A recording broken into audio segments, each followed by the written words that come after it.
This conference will now be recorded.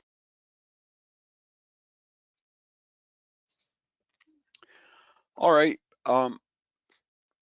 We do a lot with logarithms. Logarithms are fairly easy once you remember them, but the last time we may have seen logarithms could be, for some of us years ago, for some of us decades ago. And when we looked at them, maybe we started with that with like 8th grade math, maybe. But the question is that people may have, why is everything, why are we looking at logs rather than regular data? So this little presentation kind of goes through it. There's a number of presentations if you want to remember the log rules. We have talks on that. I would say if you go to Khan Academy, K-A-H-N, he's got some great videos on practically everything. One of my sons, when he was in engineering school, he was doing differential equations. He asked me for some help, and it had been too long since I'd done them, but we went and did Khan Academy, and after his great videos that we were able to figure it out. And they have everything from toddlers to, like I said, differential equations and beyond. So that's a really neat site if you need to remember something. I go there for some of my chemistry, and like I said, when I have to remind myself about things like logarithms. And it's nonprofit, so hopefully this hasn't been too much of a commercial for him, but they're not a business. They're kind of a foundation. All right, so we'll just go over, why we use logarithms really quick. This is only about 7 slides. So we do this because hydrologic data kind of live in logarithmic space. One of the big papers of urban and highway or urban runoff is Novotny, and the title of that paper was "The World is Log Normal." So this training module will explain why we need logarithms to analyze hydrologic data, and a logarithm is just the inverse of the exponent of a number. And we use log base 10 because, 10 to the 2, it's kind of easier to think about.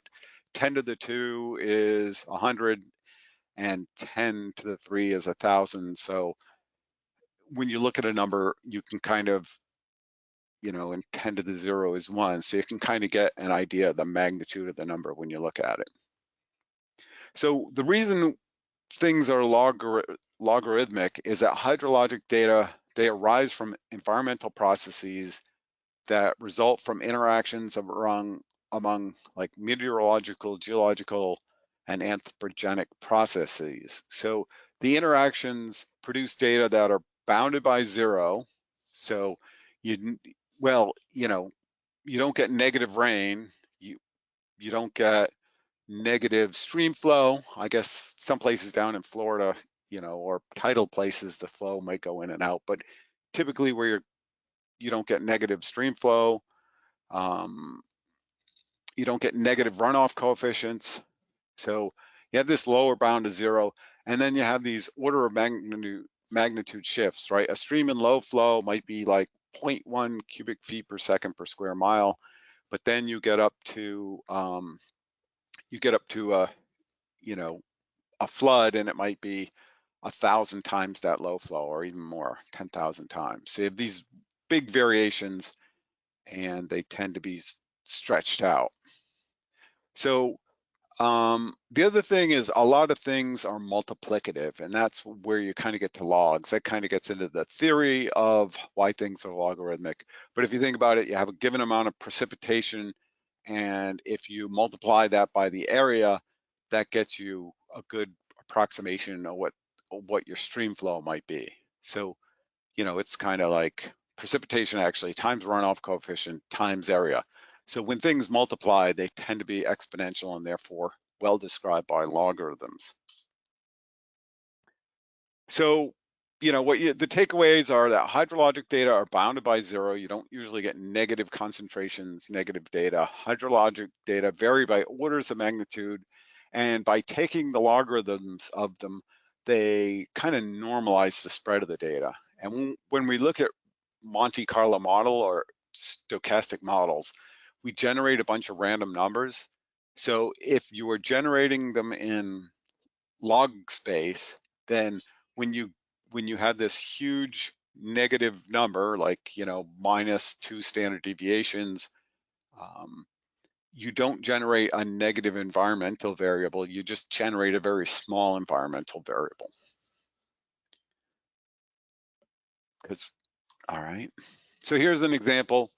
So where precipitation data that bounded by zero, skewed, and vary by orders of magnitude.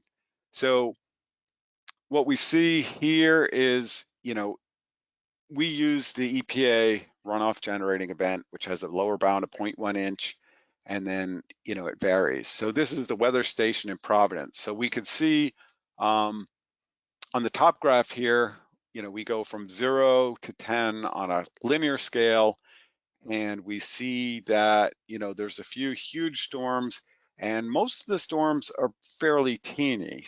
So you can see they're all jammed together. We can't really see what's going on down here on the left.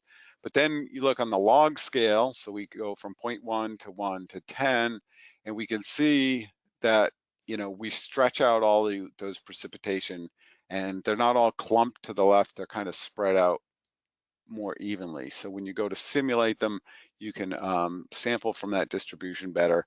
And you can also, when you're looking at data, you can kind of see what's going on better in log space. So runoff data bounded by zero, skewed and varied by the orders of magnitude. So we could see again with the highway runoff data from I-95 Lexington, Mass, most of the storms are kind of down here in this teeny amount, and then we get up to larger storms. And then, so you can see when we stretch that out on a log scale down below, that they're more evenly distributed, and you can kind of see what's going on. Like we can't even see 0.1 in the upper graph, but you can see a lot of the action happens below 0.1 inch of runoff. And this weather station is kind of applicable, but not really. It's in the next state. But we could see, if we're looking at that 0.1 minimum of precipitation, we're getting down to 0.0023, 0.003, up to, about, what's that, about 6 inches. And similarly, streamflow data, bounded by zero, skewed and varied by orders of magnitude. So this is the Hunt River. We can see again, if we're in that linear scale, we go from 0 to 100 here, and you can see a lot of those streamflow days are packed down near 0, and then you have a few very high events. So then, if we look at it logarithmically here, we could see that we're down at less than 0.2 cubic feet per second per square mile, and you're going up to almost 100. So that's what, about 85? So you can see that, let's say from 0.2 to 2 to 20 that's 1 order of magnitude, 2 orders of magnitude. So we're almost 3 orders of magnitude of flows here. So that's kind of a basic, like, why are we doing all this in logs? Why do you want me to put all this stuff in logs? It's just because that's how the world, or hydrologic and water quality data, tend to behave in the world. And by doing that, we're simulating what's going on out there better. It takes a little while to look at the log, if you haven't used them in a while. Takes a little while to kind of get used, so you recognize it. But like I said, anything near 0 is near 1, a negative number is less than 1, and 2 is 100, 3 is 1,000. So you can see, what general range things. Now, SELDM doesn't give you, you put in logs for a number of the values, but it doesn't give you logs back. You get back, actual numbers. So you don't have to look at the output and parse it out that way. And if we get to it today, I'll show you that a number of the places where you put in log numbers, there's a little button there that helps you convert back. Okay. So the main thrust of our class today is going to be basin properties. So let's look at basin properties. So we know that geographic, physiographic, and anthropogenic basin properties are used to specify storm flow and water quality for stream basin analyses in SELDM. So what we're going to go over is we're going to identify these properties, the geographic, physiographic, anthropogenic properties. We're going to discuss the ways that basin properties affect storm flows in SELDM, and we're going to identify the input forms used to enter the basin properties.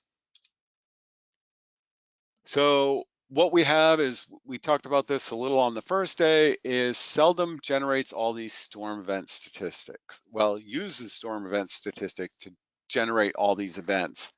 And we shoot for between 1 and 2,000 events based on local statistics. You don't want to generate like a record that's way longer than the data available, but you want to get enough storms where things kind of converge to the average numbers that we want, so that you don't, if you simulated 2 storms, you might get like the 10,000 year flood and the 1,000-year dry period. So you want to get a good population of storms to really make more robust decisions about the information you're getting. So when we look at we generate these storm event statistics, and the storm events hit the upstream basin and the highway site. So the information we need for the highway site is the area, the runoff coefficients, and then the timing of runoff from the site to get our mixing. Similarly, from the upstream basin, we need our pre-storm stream flow statistics, our runoff coefficient statistics, the area, and then some of the basin and channel properties to get the timing of runoff.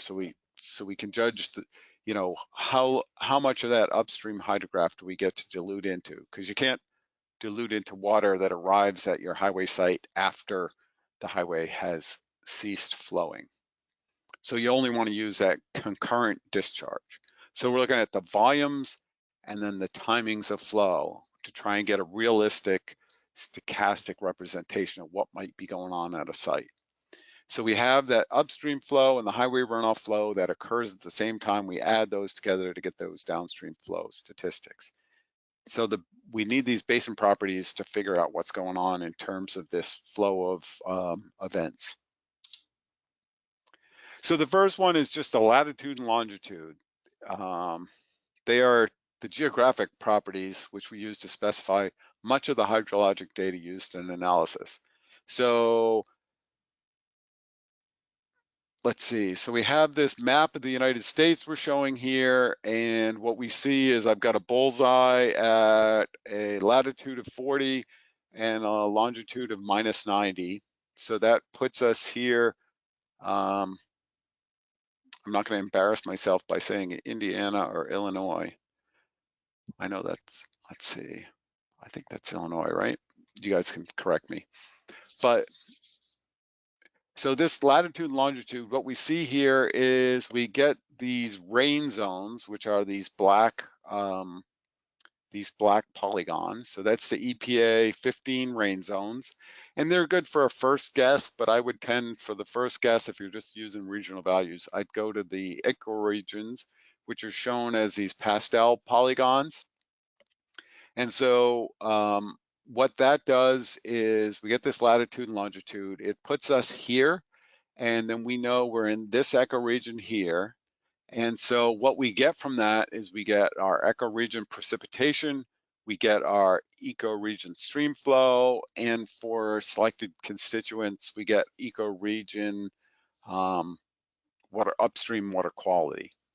And so what this does for us is it's just a quick way to get some basic data, to get some initial information. And as we talked about the last time, is with that latitude longitude in SELDM for the precipitation and upstream flow, it also helps you pick, instead of using regional precipitation and stream flow, you can just pick nearby sites. All right, so what do we use? So for the highway and upstream basin, we use the drainage area, the basin length, and mean basin slope. These are the physiographic basin properties. So these are the same basin properties are used to define the characteristics of the highway site and the upstream basin. So the drainage area is defined as the area of the basin, so measured in a horizontal plane like on a map, enclosing the topographic divide so that the direct surface runoff from precipitation would drain by gravity into the basin. Thus, it's the area of the basin footprint on a map, not the area of the land surface within, within the map. So at highway sites and in very highly developed stream basin, the drainage areas may be dependent on the storm sewer drainage system as well as the topographic divide. Those might be harder to parse out, but for the highway system at least, hopefully you have available plans or as-built plans, or if you're doing something new, you're figuring out the plans that you need. Now, the basin length is also known as the main channel length, is the total distance in miles from the point of interest to the highest point on the basin. So I guess I should have explained that this is a basin in map view on the top and kind of in cross-sectional view on the bottom. So what we see is this yellow point is our outlet. That might be where if this was a highway basin, that might be where it drains into the stream. If this was the stream basin upstream of the highway, this yellow dot may be where that highway of interest is. So your basin length is not the crow fly length, it is the length following the main channel up the basin to the drainage divide. So you go beyond the last blue line and you kind of follow the topographic lines up to the drainage divide. Now, the mean basin slope is, in SELDM we use the 1085 slope, and that's the difference in elevation from a point that's 10% up from the position of interest up to 85% up to that basin divide. And this is used in a lot of the flood frequency studies and the urban flood equations and hydrograph analyses, because they've done a lot of studies, and this slope is the best. Is one, it's easy to figure out, and two, more importantly, it correlates better with the timing of flows and the basin lag time than some of these other slopes. And if you think about it, usually down here is rather flat between where you're interested in the 10% point on most basins, and then up here is very steep. So the thing that controls the timing of flow is what's happening kind of in the main part of the main channel. And that's why we use the 1085 slope. So for both the highway and the upstream basin, we're using these drainage areas. We're using the basin length along the channel and the mean basin slope. So we'll look at a few of these examples in a minute. So more importantly for the upstream basin, but for the highway as well, typically what we do is for the highway, we typically simulate the pavement. What's the runoff from the pavement? We do that because the medians and the shoulders where you have the grassy swales and whatnot, typically if you have level spreaders, grassy swales, those can be considered BMPs. And the other thing is the most consistent highway runoff data collected is data from sites that are pavement. So if you have just pavement runoff, that is more transferable from place to place than if you also have swales, because one site might have different dirt, different grass, and so then even a couple miles up the road, so pavement runoff is more transferable. So there's, like I said, there's a couple reasons that we prefer, or we suggest to model the highway as the pavement, and then the any green space within the corridor is potentially used for as a BMP. So we don't count that area. But for the upstream basin, it's important to get the imperviousness of the upstream basin, because the imperviousness determines the runoff coefficients, and it also determines the timing of runoff from the highway. So impervious area, it's you're probably pretty familiar. It's roads, roofs, parking lots, etc. So we use the total impervious not the effective impervious area or the directly connected impervious area, because that's a lot harder to figure out quantitatively. It varies from basin to basin. In the federal highway storm flow report that we wrote while we were developing SELDM, we've got an appendix in there that has a lot of equations if you really want to try and drill down to that effective impervious area or directly connected impervious area. But what SELDM uses is this total impervious area, which is a lot easier to get to. So when we did SELDM, we used the basin development factor, which is an index quantifying the prevalence of engineered drainage features. It's the second anthropogenic basin property. So the basin development factor is, it's kind of a weird integer score where you're looking at the prevalence of these engineered drainage features. So curb and gutter streets with storm sewers, channel modifications, curb and gutter areas draining to pervious areas, and storm sewers. So these are the things you look for. The problem with this is it's not readily automatable, so it takes manual effort and there's a lot of judgment call to it. So what we're currently recommending is that you use the imperviousness to estimate the timing of runoff. And to do that in the SELDM interface, you use a -1 for the basin development factor, and that gets you what you need in terms of defining that factor for SELDM. So now we're going to talk about SELDM site specifications. So SELDM sites can be literal or conceptual. So a literal site here might be if there's this actual, you see down below, we have these two highway bridges crossing the stream here. That could be like a literal site where you have a particular place running into runoff. Let's say you were looking at the potential effects of highway runoff, but you also had to consider what's the urban signature.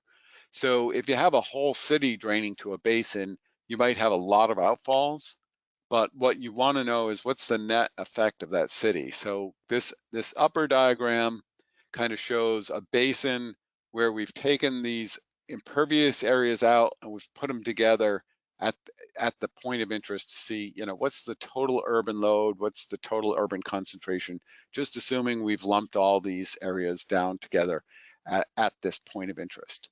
So once you do that, you're still using it as a nominal highway site, so you still have that area. The length and slope can be a little more interpretive, and we could talk about that if somebody wants to get into doing that. This also could be, if you're looking, let's say, in the Pacific Northwest, they might have fish that they're worried about kind of down at the estuary, and there might be multiple highways upstream. So if you wanted to say, what's the net effect of all these upstream DOT roads, you could take them out, add the areas together, and then use some representative length and slope to see, what would happen, how much dilution would you get as you went downstream to see, when would that effect phase out. So that would be kind of using it not in a literal outfall by outfall sense, but using it in kind of a hypothetical or engineering / professional judgment way to look at these. So it's the same basin properties, but like I said, the areas might be added up, but you kind of have to think of like, how do I pick a representative length and slope to kind of get the concurrent runoff. All right, so we showed this slide the other day, and we'll go through a couple of examples here where we talk about, how to look at a highway and get these basin properties. So as we said, in this case, this is the Charles River. This might be I-495. What the fish care about and what the little critters in the stream care about, they don't care necessarily what's coming off this particular bridge or that particular bridge. What they care about, what's the net effect of these two bridges that drain into the river. So what we have here is we have our boundaries, so our drainage area would be enclosed hypothetically in this yellow area and then in this yellow area. Although actually, if these are scuppers, there's multiple outflows right on this bridge. So even using each bridge is kind of a generalization. So if we add the two areas together and then we looked at these lengths, which might be from the crown of the road to the scuppers, and the slope might be the camber of the road on the bridge, and we'd use those variables to get the timing of runoff. Now, I guess we can ignore the basin development factor, but a 0 means a completely natural basin, and a 12 is a completely engineered drainage system. So a bridge is designed to get rid of water as soon as possible. So in theory, that would be a 12. All right. So often, it's not just a bridge deck. We have a bridge deck and approaches drain into a stream. So we can model these as different sites. So in this example, we can see that we have the north side of the highway from the drainage divide down into the stream. And then from the south side here, we get the yellow enclosed drainage area is from the south side to the stream. So if our interest is what's the load coming off each of these sides, we can easily model them separately. But again, if we're looking at the net effect, we might want to know, we might have to model these as a composite site.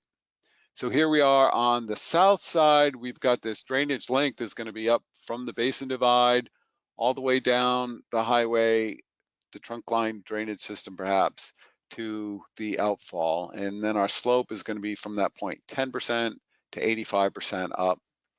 And then on the north side, again, we follow that drainage pathway up to the drainage divide, and our slope is there. And again, even though there's a lot of pervious surfaces in this area, we might want to just look at the impervious highway as the area, because the pervious surfaces, might be our BMP. There are cases where, you can do the combined runoff of the pavement area and the non-pavement area together. The highway site will give you lower runoff coefficients if you include the pervious areas. In some places, the pervious areas aren't treatment for the highway runoff. Maybe the pervious areas can drain separately from the paved areas. So in some places there are judgment, but if the question is, what are these paved areas going to do to the runoff or to the stream? That's another argument of just using the paved area versus the whole drainage area. Because if the highway wasn't there, if you just had grassy areas that drain to the stream, you might not get the water quality effect. Unfortunately, with the drainage system, you might get that erosional effect, but SELDM doesn't really look at, hydraulics within the stream. All right, so this is the same case, but if we lump the two together. So we use the area of the roadway within both sides, and then what we do is we figure that in this case, we made the judgment that the highway will be running the whole time from the south side. So because that's the longer reach, we would use that as the representative length and slope. If you are being more environmentally conservative, you might use the shorter length and slope, or the shorter length and the higher slope, to get less upstream dilution. If there were vast differences in the drainage areas, you might, you could do like a area weighted length and slope, just so you can use professional judgment to try and get the best representation possible. And sometimes, like I said, if you're trying to be the most realistic representation, or the most environmentally conservative. So I guess the best thing would be the most technically defensive answer. So as we discussed last time, that SELDM can be used to look at the pre-development condition. So, if you have this forested area, you could say, well, what's the effect of putting in the highway? You could do the before and after. Um, so for doing this, you need both background data and or forest runoff data and kind of the hydraulics of the site. So in this case, again, the drainage area is this area enclosed in yellow. You might have some of these side ephemeral channels, but you do that main channel, should be up to the drainage divide, and then you use your 1085 slope. So DOTs and others own parking lots, right? Park and ride facilities. So if you're looking at putting a BMP for a park and ride facility, they actually have one here. Again, you may want to look at your main channel up to the drainage divide. That's that blue area.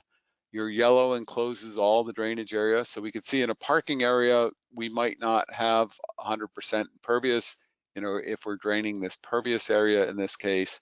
And so we get this representation of, this is 90% impervious. We've got our main channel length, our 1085 slope, and in this case, the basin development factor was 9. But again, if you just use a -1, it just uses the imperviousness to get that timing of runoff. So as the title here says, parking lots represent about 25% of the imperviousness in developed areas. So again, you could, if you were comparing the highway runoff to, kind of the urban footprint, you could say, well, what are all these parking lots doing? So you could add up the area of all the parking lots, and then you kind of want to come up with a representative length and slope from, probably the average parking lot size. You could probably relate that to the average drainage length for parking lots and come up with the impact. What are the impact of all these parking lots compared to the highway runoff footprint? So the same thing with neighborhoods. If you're doing, worried about urban runoff, so this is an example of a neighborhood. In this example, the neighborhood has a drainage area. It's about 30% impervious. So if this neighborhood does drain to this stream here, so you can see that you follow the main channel, so it drains most of the area up to the basin divide, and you get that 1085 slope and the imperviousness we'd use for the timing of runoff. We looked at this example if we have a mall. So again, you just kind of look at the drainage of the mall. You're not trying to route every pipe in SELDM. It's a lump parameter model.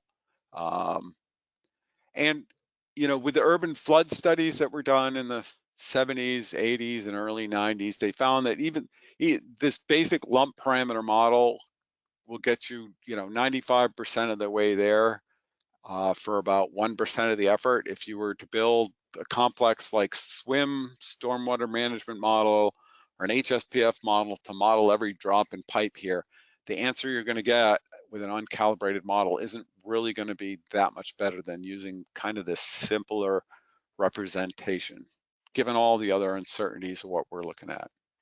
So here again, we have our drainage area. This one we figured with these little tree islands here in the parking lot might be 99% impervious. We have our main drainage channel and our slope, and that's what's going to get us the volume of runoff and the timing of runoff from this site.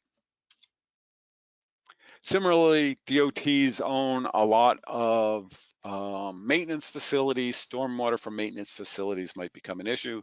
You can use SELDM for that. So here's a maintenance facility. And again, we have our area, which is enclosed in the yellow boundary. This area looks like it's about 70% imperviousness. You have that main drainage. If this is on a trunk line drainage system, you have that main channel. And then you have your 1085 slope marked by the X's. Now, one thing, an area like this might not have a trunk line drainage system. You might have, let's say you had 20 outfalls from this place. You just had a bunch of parallel drainage systems into the stream.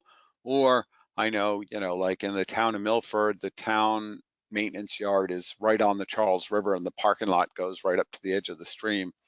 So what you might use the area of the whole place, so you don't have to try and model 100 different little outfalls. But then you'd use some length and slope that would characterize, the bulk of runoff from the site. So that's where you might use engineering judgment. You might just use, the overland flow length or the average overland flow length and, the land slope of the site. With Google Earth nowadays, giving you distances and elevations, some of these are pretty easy to figure out compared to the old days when you needed, planimeters and topographic maps that probably didn't show an area like this in any great accuracy. So when we talk about hypothetical sites, we get in a lot of places, what happens when you get these roads that travel along streams? And again, we can model them literally as many sites, or if we're worried about, what's going to happen down here when the highway parts from the stream, what's that cumulative effect? Then we can use this lump parameter model, these simple variables to kind of get a representation of what the total impact would be. So let's take a look at an example. So this is Route 16 in New Hampshire. And so this goes along the Ellis River. So we see that the highway parallels the stream. You have these tributaries coming in. And let's say the highway took a right and went, or a left and went away from this stream bed, went over the mountain. So what's the cumulative effect of this long highway reach? So with SELDM, you can do, well, okay, I should step back and explain on the right here, these numbers are representative of what the different outfalls. Let's say there's 10 outfalls along this reach of highway. So you could model each outfall with its own length, slope, and area and see what the impact of each one is. And with SELDM, you could take the results from one run, calculate statistics, and put it into the next run if you really need a precise answer about what's going on. So as you go down this valley, you're accumulating area, and in this, you're also accumulating tributaries here. So our question might be, what's the ultimate effect down here at 10? So for that, you might want the total area of highway, but then you choose your length and slope to kind of get an average response for, how long will this highway be discharging to the stream. So in this example, I showed that like all these short blue lines would be is if you did the length and slope of each outfall, but we might take a representative length here, which I just kind of picked between 4 and 5, and then see what that effect is. Typically, again, if you want to be most realistic, you might choose the longest length because if you're trying to get the entire time that the stream is receiving highway runoff, that's going to give you more dilution for some of these shorter lengths. But it will give you good representation. There are a lot of uncertainties with SELDM and any model, and if you don't have at-site water quality data here and a pretty good amount of it to know what the actual water quality of the stream is without the highway and then with the highway, it's tough to think that you're being precise when unless you have a lot of site-specific data, you're always approximating. So I know I've used different models, and sometimes we get caught up at trying to get the perfect number for one thing, but if sorry, I'm trying to come up with a good analogy, but if I know I'm 100 feet from Main Street, but I don't know what city I'm in, if I'm measuring out my distance from Main Street down to the millimeter, I think I'm being accurate, but if I don't know what city I'm in, I'm really not, I really still don't know where I am. So when there's a lot of uncertainty, in some things, it can be a little bit foolish to try and get too precise in other things. You want to do the best, most defensible specification you can, but you really don't want to fool yourself into being over precise with any of the variables that you worry about, not only with SELDM, but with other more complex models. So once we get this, just simple basin properties, drainage area, main channel length, main channel slope, and imperviousness for the upstream basin and the highway, we go to put them into SELDM. So this is that flow chart we talked about. For the documentation forms in SELDM are the analyst, the project, and analysis. Then we get into site and region. So we put in the highway, those 5 basin properties plus latitude and longitude. That gives us our grid and our ecoregion. Excuse me for a second.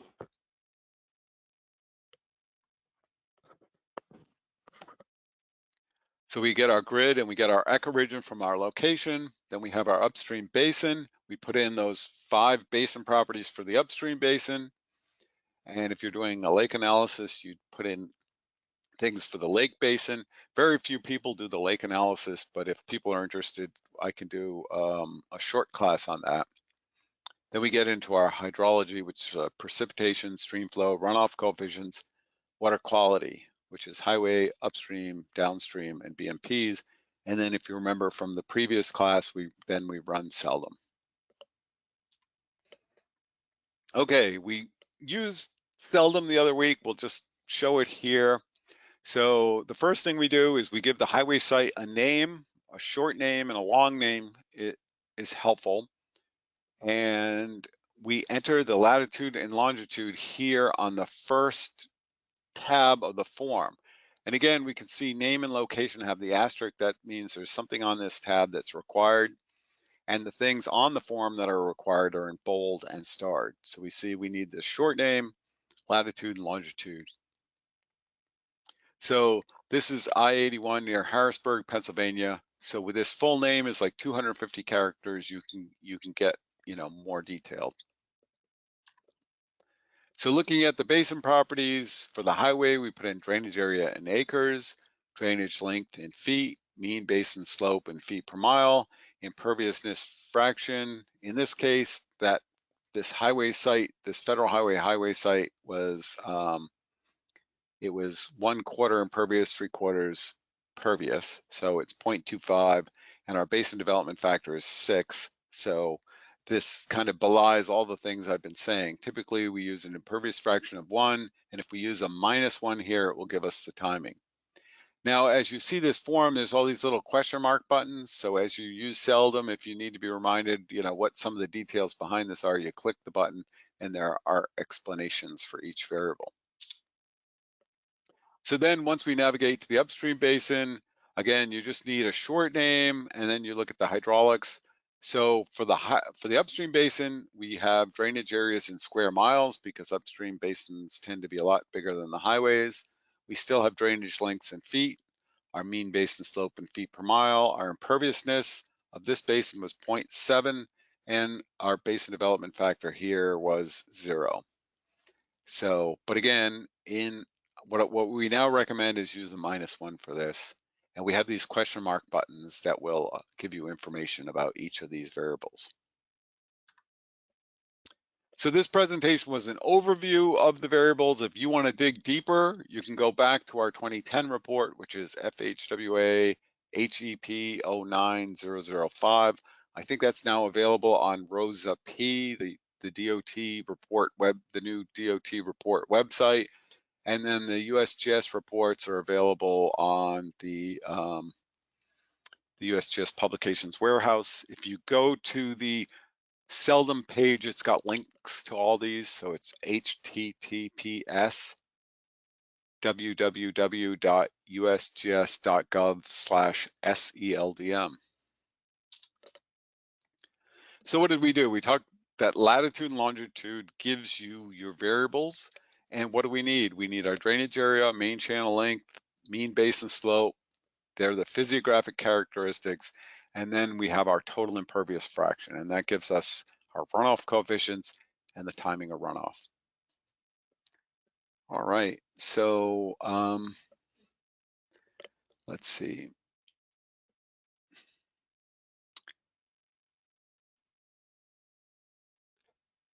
So it's 2 o'clock. We talked about logarithms, and we talked about Basin properties. So since it is 2, I think I will. We made good time, so I think I will bring up kind of an introduction to water quality, and we won't get into the theory. I'll just talk about the highway runoff database and what's available in it to kind of give some ideas for our discussion in the next class, where we kind of dive a little bit deeper into the theory.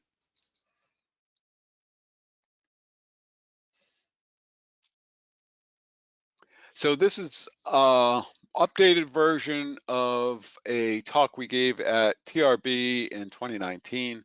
So it's simulating runoff quality with the highway runoff database, which is known as the HRDB, and the stochastic empirical loading and dilution model, SELDM.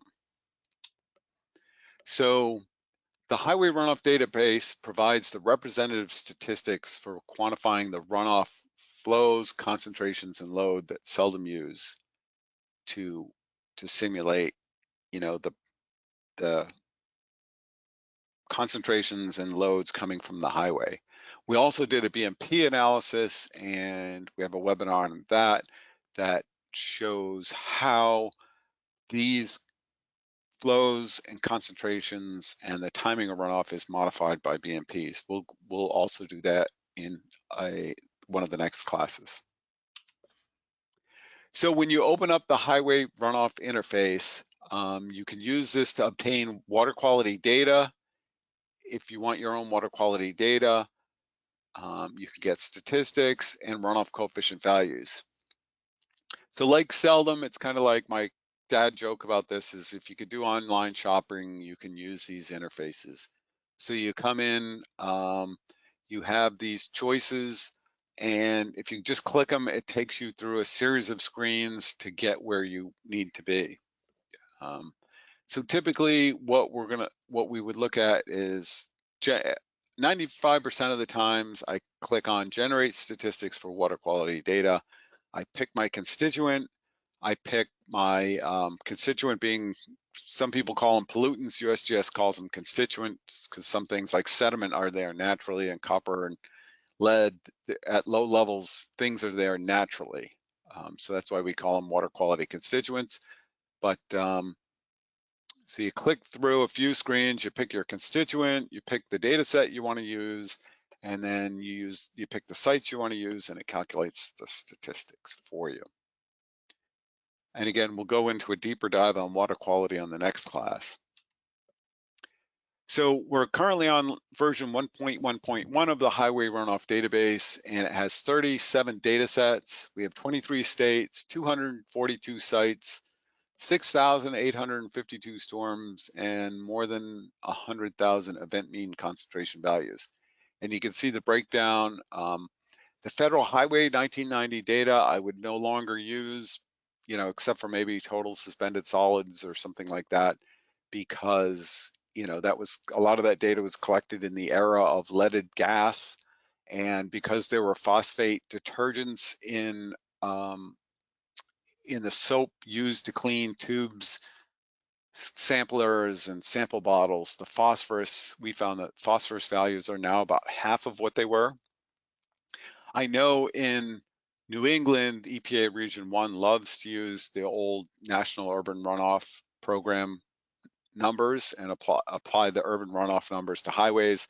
If that's happening in your state, you should really say, whoa, whoa, whoa, because like I said, that you have that old lead data, you have the old phosphorus data, and actually because of the Clean Air Act, the total nitrogen data from years ago, and a lot of the other things that were in atmospheric deposition are a lot lower nowadays. So that means a lot of the chemicals in runoff are lower nowadays than they were, back in the late 60s, 70s, and early 80s when a lot of that data was collected. So we don't recommend using the old data, but it's good there for comparisons. And like I said, some of the data is probably okay.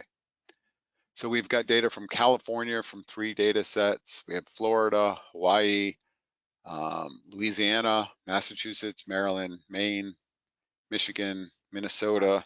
You can see the different data sets have varying amounts of sites, storms, and event mean concentrations. If you're looking for a weird chemical, you can look at Massachusetts. We detected caffeine in highway runoff, which gives new meaning to the, you know, to the saying that America runs on Dunkin'. We saw a lot of Dunkin' Donuts cups in the waste in the BMPs, and we detected caffeine and highway runoff, as well as a lot of other weird stuff. So North Carolina has 7 data sets. They've done a lot of monitoring. Nebraska, New Hampshire, Nevada, Ohio, Oregon, South Carolina, Texas. Mike Barrett collected a lot of samples there.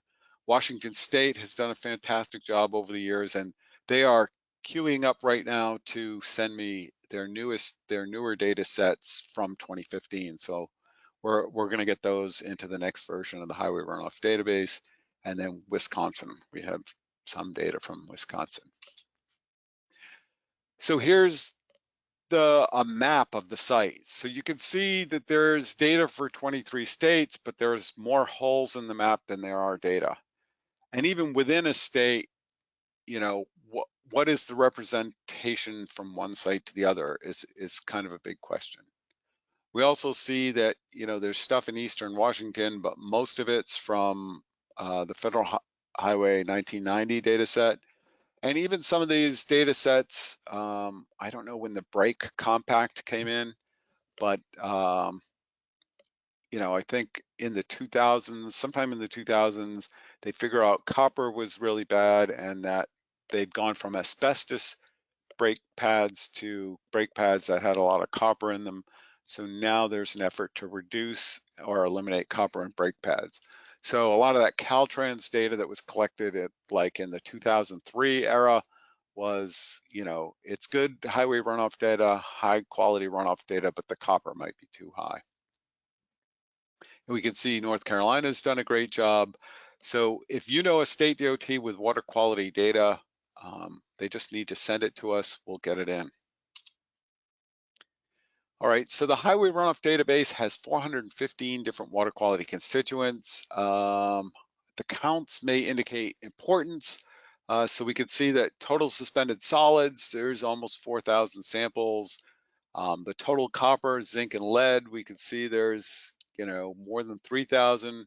Total phosphorus, total Gildal nitrogen, and I pause on that because it's spelled Kedjal, not Gildal, but so that's why it's TKN. Uh, and then we can see total cadmium is less, total organic carbon, total organic carbon, and you can see that there's about half the number of filtered zinc and copper samples than there are of total samples. And because filtered samples, there's a lot of sampling artifacts. So the other problem with modeling filtered values is that they're a lot more questionable and there's a lot more data that are below detection limits because they are filtered. So the primary software update to the highway runoff database now allows us to calculate statistics in batch mode from multiple sites. The next version will come out will make those statistics easier to use. Right now, you have to kind of hunt down the values from each site in the output, but the next site will consolidate, or the next version, we're going to consolidate the results up top. So now let's talk a little bit about what we get by having this highway runoff database. What we see here is we can see the variability across the country and among the data sets. So this is the geometric mean. So it's the all these values in this box plot. Well, I guess hopefully you're familiar with the box plot, but what we have here, again, we have a logarithmic scale on the left, And a box plot shows different percentiles of data. And so what this one shows is the downward triangle is the minimum of geometric means. So each of these is an individual site. So from all the data at the site. So the minimum was about 1.5 milligrams per liter of total suspended solids. And the largest site was about 1,500 or 1,500 milligrams per liter total suspended solids. So we can see that from about 90% of sites, so that's from the 5th to the 95th, the geometric mean goes from about 7 to about 30 milligrams per liter. So you can see that's a pretty big variation. And so the median is about, what's that, 20, 30, 40 milligrams per liter, with the mean at about 80 milligrams per liter. So we can see that across the country, among all the samples we have in the data set, there's this huge variation from site to site. So the question is, like, which of these sites do I use when I go to simulate in any of these sites that haven't contributed data or haven't collected data? What values do I use, and how do I decide what to use? Similarly, with total phosphorus here, which, that's the nutrient of concern across most of the country. I think total phosphorus is one of the biggest, if you look at the total maximum daily load basins across the nation, total phosphorus is one of the big ones because of the effect of phosphorus on eutrophication. So again, we see here, this is a couple of orders of magnitude. We're going from about 0.02 to about 3 milligrams per liter, and that's the geometric mean. That's not variability at the site. Each of these values are the geometric mean for a site. So we can see the median of all the sites is about 0.12, and the average is almost 0.2 milligrams per liter total phosphorus in highway runoff. So we can see, again, there's wide variability. So how can we look at what's going on? Let's say for sediment, this is, let's see, I think this was a map done by the USGS. It was a while ago. I want to say it was in like the 60s or 70s. But this map shows riverine sediment concentrations. So that probably gives you a good idea of erodibility of soils in different areas. And perhaps, when we're looking at a roadway, if the soils are erodible, typically they might be blowing around. And the federal highway study showed that a lot of the dirt on highways is just kind of atmospheric deposition or local dirt kind of blowing around. So what we see here is that erodibility across the country, maybe about 3 orders of magnitude. You can't really see the color ramp here. The blue areas are less than 300 milligram per liter. So these are like annual average stream concentrations. The green areas range up to about 2,000 milligrams per liter. Yellow areas, 7,000 milligrams per liter. Orange areas range up to about 15,000 milligrams per liter. Pink areas about 30,000 milligram per liter. And the purple areas range about 50,000 milligrams per liter. And the brown areas have average annual concentrations that exceed 50,000. So why am I looking at this map? So the idea here is I've got that national data set. Let's say I'm someplace where I don't have highway runoff quality, but I want to kind of dial in what number I might want to use. So I might look at this map and look at where highway runoff was collected, and I might want to look perhaps, if I'm in a high erodibility area, I might want to use data collected from a similar site someplace in the country. Let's say I know up in Washington State, there's a lot of interest right now.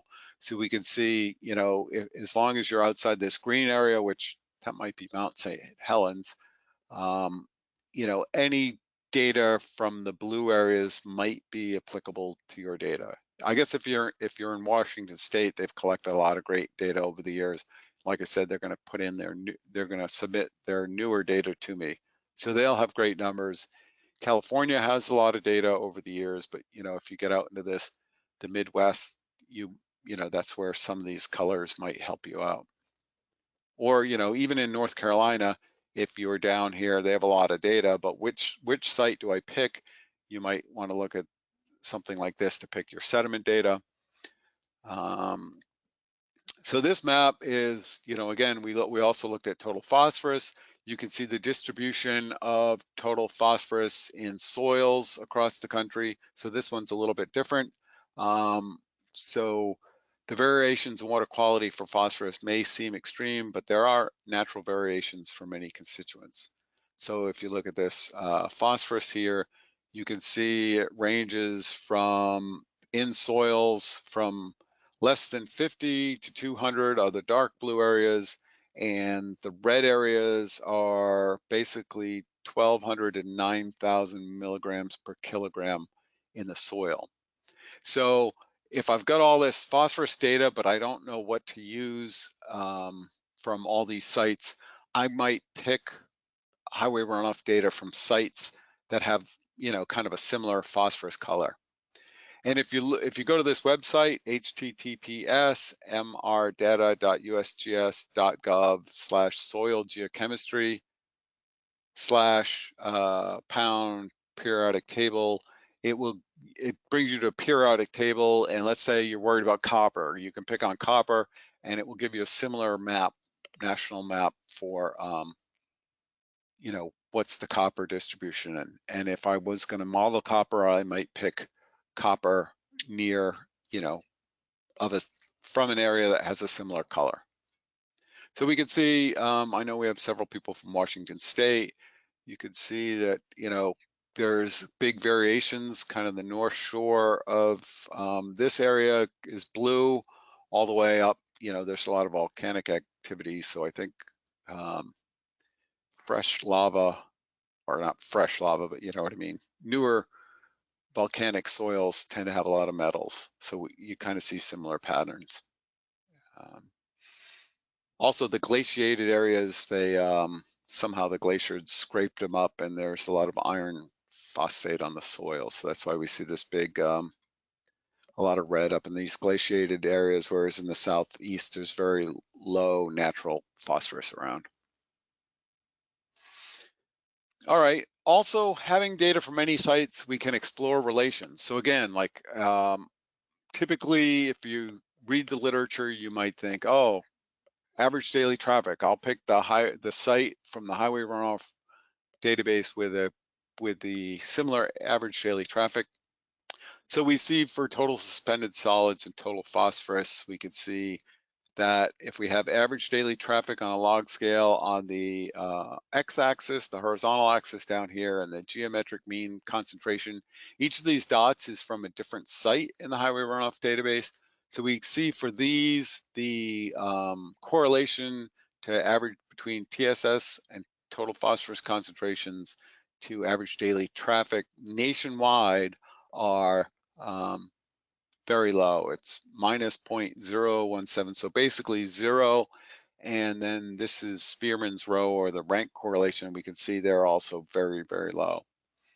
So what we can say is, within a state or within an area, like, we just saw this map. So if we segregated total phosphorus within a similar color zone or a similar climate, perhaps, or some combination of that, we might find a relation with traffic. But just nationally, if you're trying to come up with a number, you can see that, yeah, traffic isn't a great predictor for these. However, this may not be, don't walk away from this and think it's universal.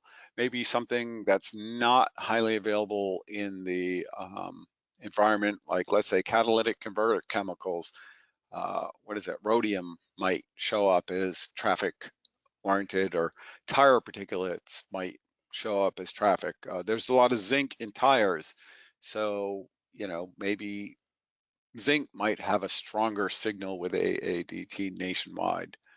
We did a study for California to do with Caltrans to do TMDLs for them. We did 21 constituents, and we found that, with their data, there wasn't a lot of great correlations either. However, in Massachusetts and I think Washington, I don't know if their data sets are more more comparable among each other, but we tended to find higher correlations in those data sets. So again, it could be a problem of generalizing nationally or versus local data. All right, so here's an example of how we use the highway runoff database to obtain data and statistics from 15 bridges that were monitored in North Carolina by the USGS. So, and then we use SELDM to simulate the long-term concentrations.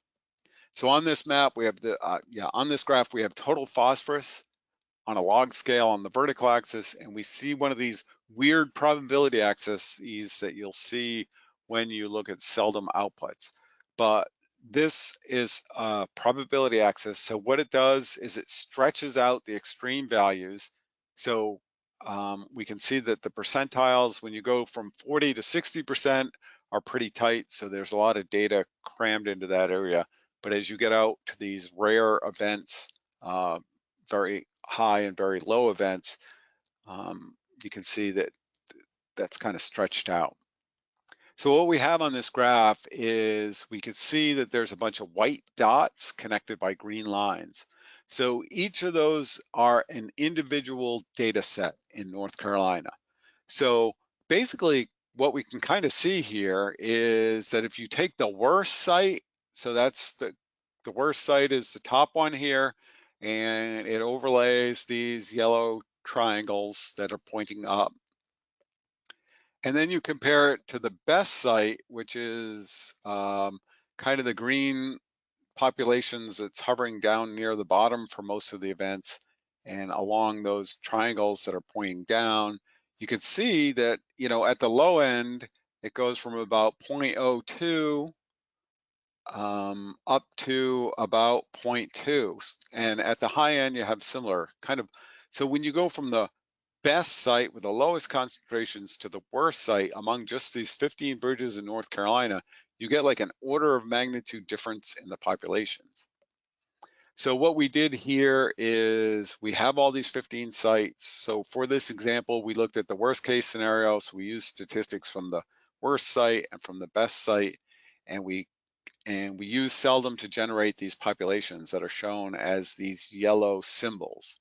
So because, I forget how many storms they monitored, but using the population statistics from the storms, they sampled about, we could predict what the 5th to the 95th percentile storm events may be.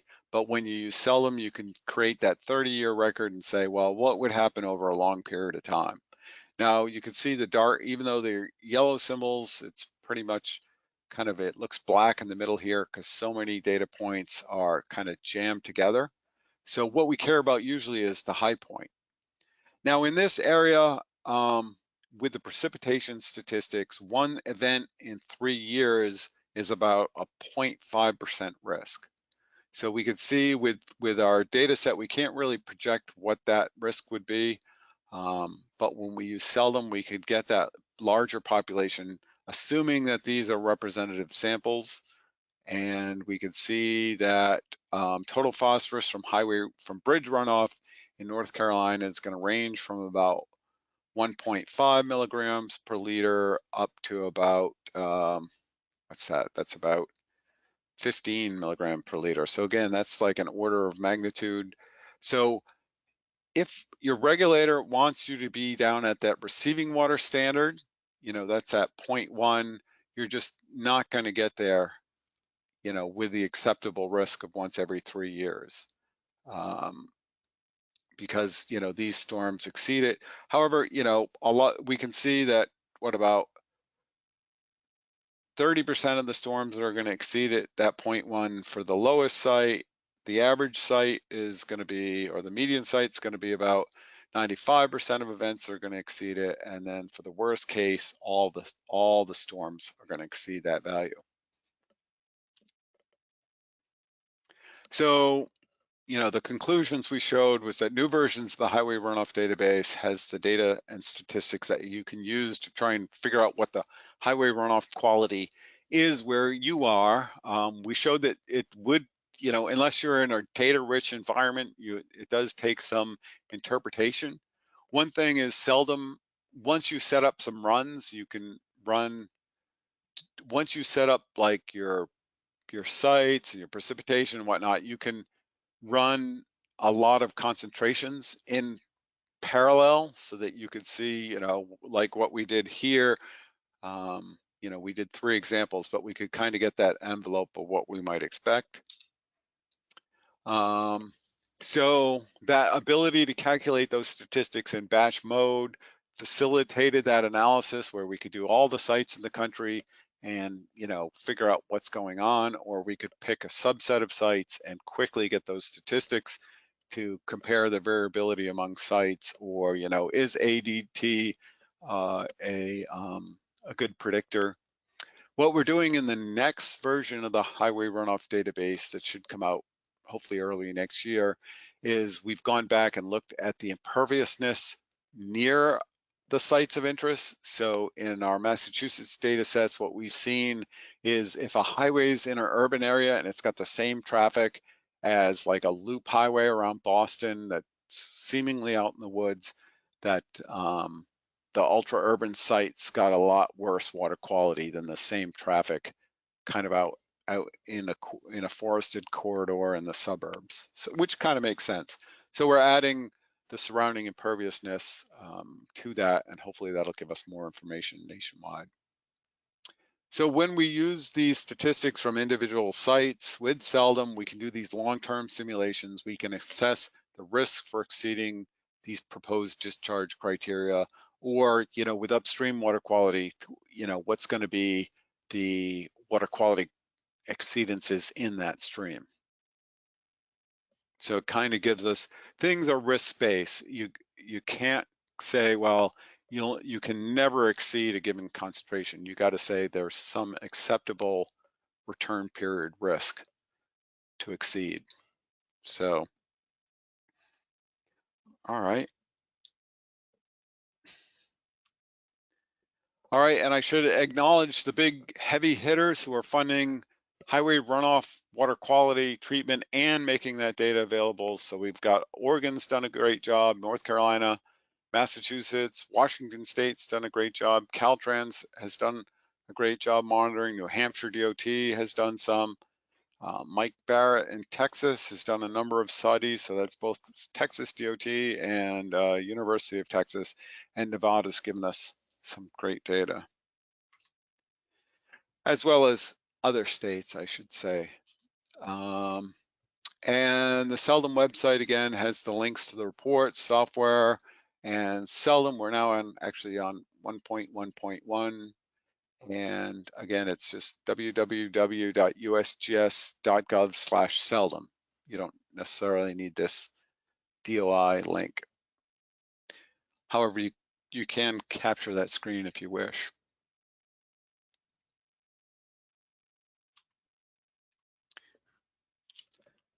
All right, I'm going to stop recording now.